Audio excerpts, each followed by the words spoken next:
Ez Dilara Bangin Demir, ji Kobanê me rêveberiya sînemaya Bakur Rojhilatê Sûriyê.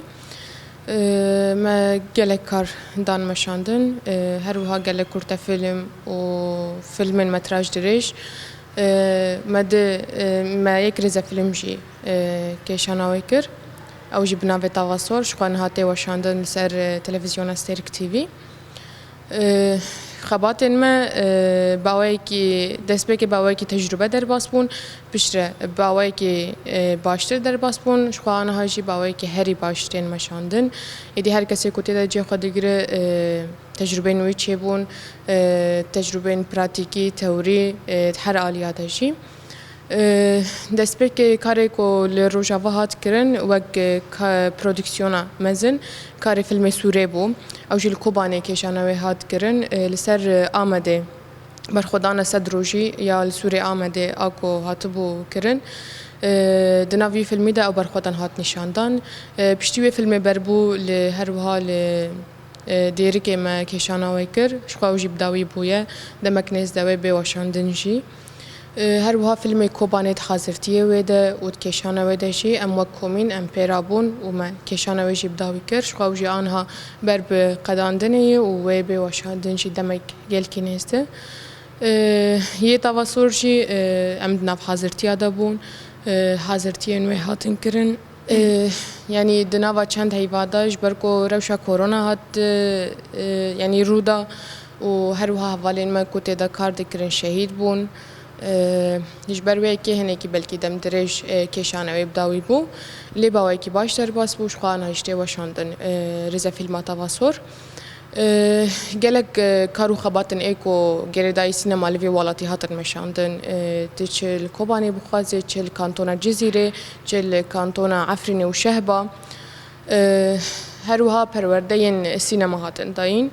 Perwerda sînema li Kobanê 20 rojan dewam kir, her wiha li Qamişlo jî 20 rojan dewam kir.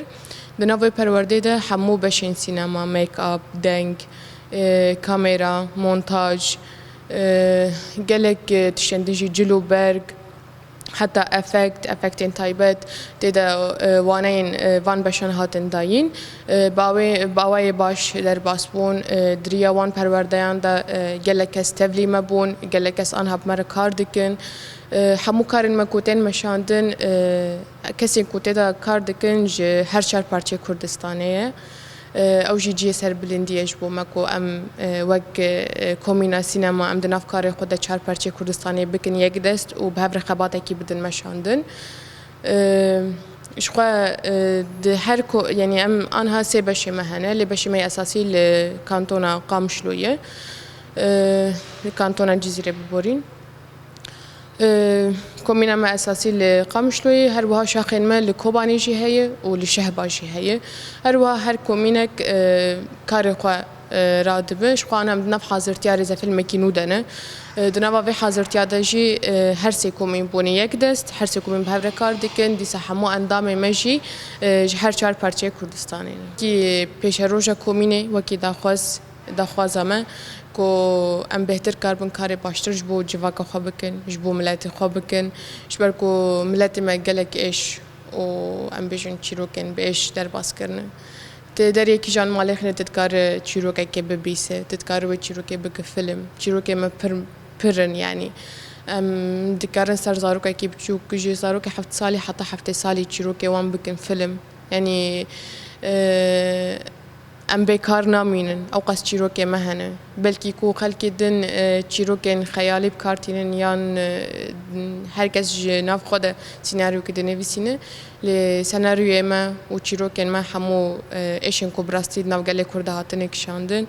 Em wan çîrokan dikin film, em wan çîrokan ji dunyayê re didin nîşandan ku ew qas berxwedanê û ew qas ket dayîn van welatiyên Kurd ji bo welatê xwe kirine.